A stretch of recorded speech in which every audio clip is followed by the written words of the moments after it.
शहर सहित जिले में कानून व्यवस्था पंगु होती जा रही है, जिससे बदमाशों के हौसले लगातार बुलंद होते जा रहे हैं। रविवार की देर रात आधा दर्जन के लगभग बदमाश दरवाजा तोड़कर एक घर में घुसे और मुखिया पर चाकू से हमला कर दिया। घायल कबीर साहब जैन मंदिर का पुजारी है।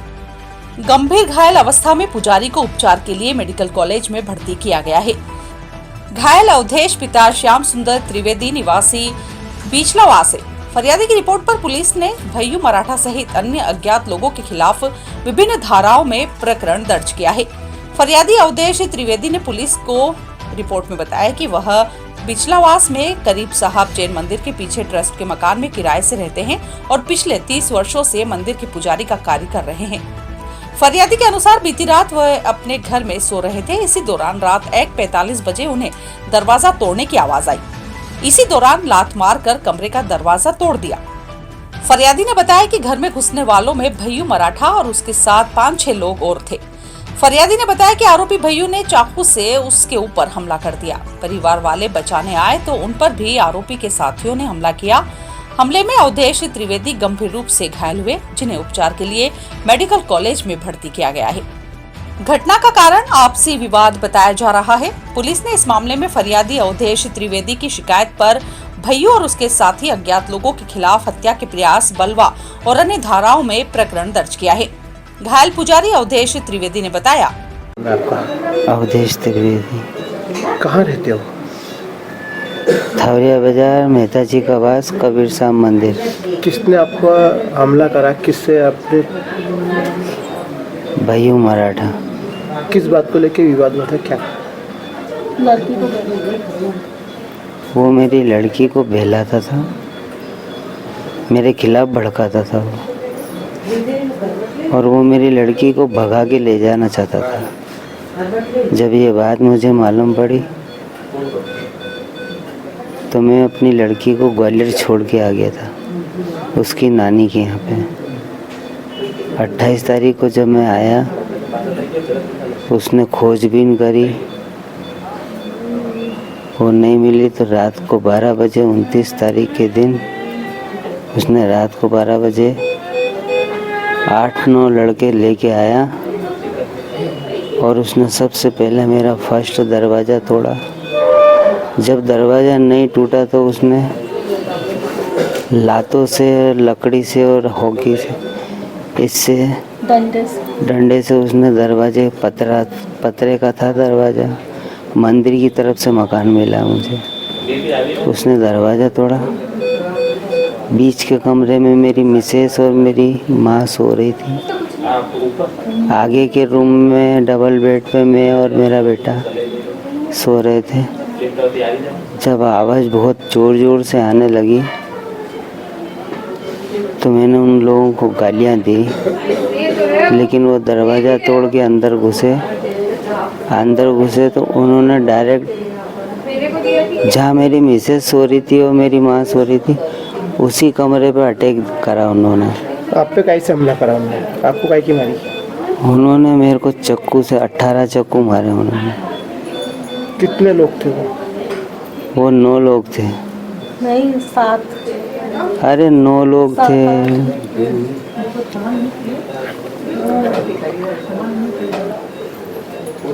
8-9 लोग थे और उन्होंने मुझ पे चाकू से हमला करा।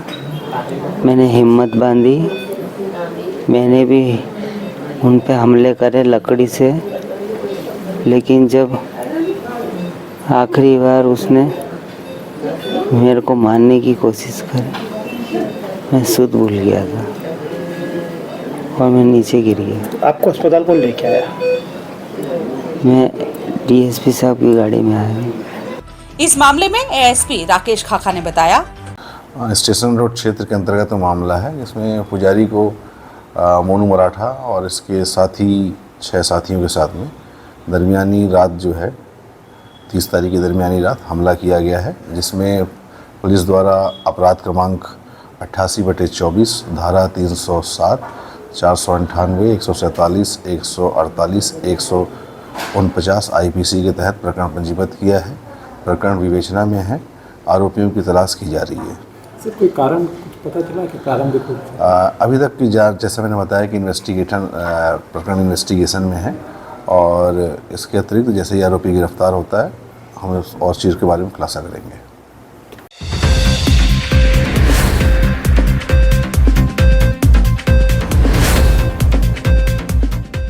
प्रदेश की महिला बाल विकास विभाग मंत्री निर्मला भूरिया सोमवार शाम सर्किट हाउस पहुंची। मंत्री सुश्री भूरिया का कलेक्टर भास्कर लक्षकार, भाजपा जिला अध्यक्ष प्रदीप उपाध्याय, अशोक चौटाला, महिला बाल विकास विभाग अधिकारी रजनीश सिन्हा सहित अन्य ने स्वागत किया। सर्किट हाउस पर मीडिया से चर्चा करते हुए उन्होंने कहा, महिलाओं से संबंधित विभाग मुझे मिला है, कोशिश है कि इसमें हम कुछ नया करें। अभी आंगनवाड़ी संचालित हो रही है, इसके अलावा एक परिसर में खेल, शिक्षा, स्वास्थ्य मिले ऐसा कैंपस बनाने का प्लान है। नए आंगनवाड़ी केंद्र बनाने पर भी हमारा फोकस है। पोषण आहार की मॉनिटरिंग को सख्त किया जाएगा। कुपोषण सुधारने के लिए जागरूकता पर ज्यादा फोकस है।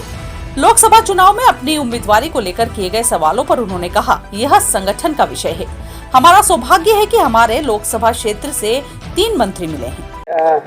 नवाचार तो ये करेंगे कि खैर बहुत सारे नवाचार तो हुए हैं, लेकिन क्योंकि मुझे ये एक बहुत महत्वपूर्ण विभाग मिला है और खासकर महिलाओं से संबंधित, बच्चों से संबंधित, तो कोशिश कर सकूं कि इसमें कुछ नया कर सकूं। और कोशिश हम लोग ऐसा कर रहे हैं कि इस तरह की आंगनवाड़ी तो चलती ही हैं, लेकिन इस तरह का कोई कैंपस टाइप ऐसा बनाए कि जहां हर तरह की सुविधाएं बच्चों को खेलने की, कूदने की ऐसी मिल सके, और स्वास्थ्य का परीक्षण भी वहीं पे मिल जाए। जैसे गर्भवती महिलाएं आती है या बच्चे हैं, या खासकर आदिवासी क्षेत्रों में एनीमिया की परेशानी या सिकल सेल की ऐसी जो बीमारियां हैं, उनको खासकर हम ख़त्म कर सके, कम कर सके, ऐसी कोशिश है। और इसलिए कैंपस टाइप कुछ ऐसा बना सके, ऐसा प्रयास रहे। आदिवासी क्षेत्र की बात की तो आदिवासी क्षेत्रों में यहाँ देखा जाए तो आंगनवाड़ी भवनों की हालत खराब है,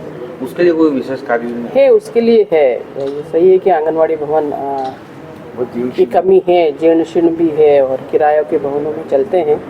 तो कोशिश है हमारी कि हम नए आंगनवाड़ी केंद्र, जो आंगनवाड़ी भवन बनाए, उनके आंगनवाड़ी केंद्रों में पोषण आहार वितरित किया जाता है, उसकी मॉनिटरिंग के लिए कोई विशेष कार्य योजना है आपके पास, क्योंकि कहीं ना कहीं गड़बड़ है पूरे प्रदेश में? देखिए, मॉनिटरिंग तो विभाग के द्वारा या ऐसी चलती रहती है, लेकिन अगर कोई शिकायतें मिलती है उस पर, उसके लिए हम लोग कमेटी बना देते हैं या ऐसा कुछ करते हैं। लेकिन अभी मुझे विभाग मिला है तो मैं कोशिश करूंगी कि और कुछ अच्छा कर सके इसमें। देखिए, कुपोषण सबसे मुख्य समस्या है और मूल रूप से आदिवासी क्षेत्रों में ज़्यादा है। इसके लिए आपके क्या प्रयास, कोई योजना बनाई आपने? देखिए, कुपोषण ये इसी से ही रिलेटेड है कि एनीमिया या सिकल सेल, तो इसके लिए जाकर के जागरूकता करना कि भाई ये कुपोषण हो क्यों रहा, या ऐसी डाइट देंगे हम लोग, या हालांकि देते ही हैं, अभी तक भी वो करते हैं, लेकिन इसमें कैसे सुधार कर सकें। जैसे आजकल हम मिलेट्स की बात करते हैं, मोटे अनाज की बात करते हैं, और हमारे आदरणीय मोदी जी भी इस बात को लेकर के कि उसको फिर से हम लोग लगाएं। तो उस तरह के जो गांव में पहले हम लोग जो खान पान की हमारी सुविधाएं थी या ये सारी चीज़ें थी, तो इसको फिर से लाके और समझाइश देके, जागरूकता की जरूरत है और उसको नीचे तक लेके जाएंगे हम लोग।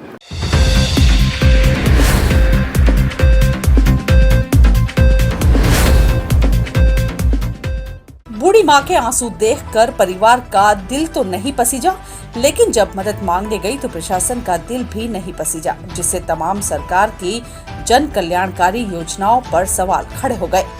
मामला जन सुनवाई का है, जहां मंगलवार को जन सुनवाई में वृद्ध महिला गई और आर्थिक सहायता लेकर आत्मनिर्भर बनने की बात कही, तो जन सुनवाई करने वाले आला अधिकारियों ने 2 टूक शब्दों में वृद्धाश्रम जाने को कह दिया। खबर के मुताबिक टाटा नगर में रहने वाली करीब 70 वर्षीय वृद्धा शांतिबाई को बहू ने अलग रहने और खाने का बोल दिया। बहू के सामने बेटा भी मजबूर बन गया, लिहाजा अब शांतिबाई सब्जी बेचकर गुजर बसर करना चाहती है। अपनी आंखों में आंसू और दिल में पीड़ा लिए जन सुनवाई में बड़ी उम्मीद के साथ गई थी, लेकिन संवेदनशील सरकार के कथित सुशासन वाले आला अधिकारियों ने भी हाथ खड़े कर दिए। अपने दिल में पीड़ा लिए शांतिबाई ने बताया। शांति भाई कहाँ से आई है? टाटा नगर। अभी आप जन सुनवाई में आई थी, किस बात के लिए आप पे आई थी? आप क्या हुआ? मैं जन सुनवाई में आई थी कि मैं हाथ से विकलांग हूँ, मेरे को सरकार तरफ से कुछ भी नहीं मिलता है क्या। और अभी मैंने आवेदन दिया तो उन लोगों ने किया कि आपको कुछ नहीं मिलता है तो वृद्धा आश्रम चले जाओ क्या। मैं चाहती हूँ कि मेरे थोड़े बहुत पैसे मिल जावे तो मैं सब्जी का धंधा कर सकती हूँ। आप किसके पास रहती? आपके बच्चे वगैरह कहाँ है? मेरे बच्चा टाटा नगर में है क्या। और मैं साहब के पास आई थी क्योंकि उन लोगों ने तो मेरे को कह दिया कि अलग बना के खाओ, तब मेरे को तो कुछ करना है ना, इसके लिए इनके पास आई थी। बेटा क्या बोलता है? बेटा तो नहीं बोलता है, बेटा तो बहू को डांटता भी है, लेकिन अभी ज़माना ख़राब है इसके लिए पहले डरती हूँ इज्जत से। अभी आप यहाँ पे आए थे जन सुनवाई में, आपको क्या बोला गया? वृद्धा आश्रम जाने का बोला। तो आपने क्या बताया? मैंने बोला मैं नहीं जा सकती, मेरी कुछ सहायता हो जाएगी तो मैं सब्जी का धंधा चालू कर दूँगी वापस।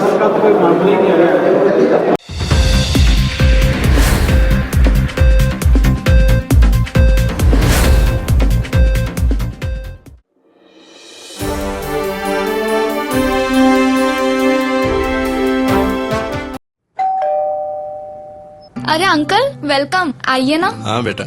आइए भाई साहब, कैसे हैं? बस ठीक हूँ। बैठिए। थोड़ा परेशान हूँ। अरे क्या परेशानी है? पिछले 25 दिनों से लोन के लिए घूम रहा हूँ। 25-30 हजार रूपए मेरे खर्च हो गए। कभी लीगल इशू, कभी सिविल रिजेक्ट, कभी वैल्यूएशन रिजेक्ट। 70,000 की सैलरी होने के बाद भी मुझे लोन नहीं मिला। चिंता ना करें भाई साहब, आपने कॉर्पोरेट फाइनेंशियल सर्विसेज का नाम सुना है? हमारा तो बिना किसी परेशानी के परसों ही लोन सैंक्शन कराया है इन्होंने। चाहे होम लोन हो, मोर्गेज लोन हो, कार लोन हो या ओडी लोन हो, किसी भी प्रकार का लोन हो, all over MP best service provider. Corporate financial services आपको आसानी से लोन प्रोवाइड करवाती है। सच में? जी हाँ, ये 108 बैंक्स और एनबीएफसी के पार्टनर्स हैं। अरे दीदी, हमें तो 2 दिन में ही लोन मिल गया था। अरे हाँ, 48 घंटे में लोन प्रोवाइड कराने की गारंटी भी इन्हीं की। अरे वाह, वैसे क्या नाम बताया आपने? Corporate financial services. चाहिए 5 लाख या 500 करोड़ का लोन, मिलेगा हर तरह का convenience at corporate financial services. अरे मैडम, आज मैं बहुत खुश हूँ। मेरा लोन तो 48 घंटे के पहले ही सैंक्शन हो गया क्या है। बात है, बधाई हो भाई साहब। अधिक जानकारी के लिए संपर्क करें। हमारा पता corporate financial services 21 Kothari market 232 Ratlam. Contact number 07412356268 6263791851।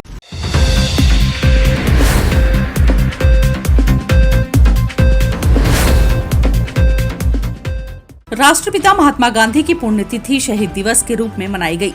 इस अवसर पर शहर कांग्रेस कमेटी द्वारा नगर निगम गांधी उद्यान में प्रतिमा पर माल्यार्पण कर श्रद्धा सुमन अर्पित किए गए। इस अवसर पर शहर कांग्रेस कमेटी अध्यक्ष महेंद्र कटारिया ने संबोधित करते हुए कहा, महात्मा गांधी जी ने पूरे विश्व को अहिंसा का मार्ग दिखलाया है। भारत की आजादी में गांधी जी का महत्वपूर्ण योगदान रहा है। उन्होंने भारत को आजादी दिलवाकर विकास समृद्धि के मार्ग पर ले जाने के लिए अपना जीवन तक बलिदान कर दिया है। वर्तमान दौर में गांधी जी के सिद्धांत पर चलने की नितांत आवश्यकता है। इस अवसर पर कांग्रेस नेता और कार्यकर्ता उपस्थित थे। महात्मा गांधी अमर रहे, अमर रहे, अमर रहे। जब तक सूरज चांद रहेगा, गांधी जी का नाम रहेगा।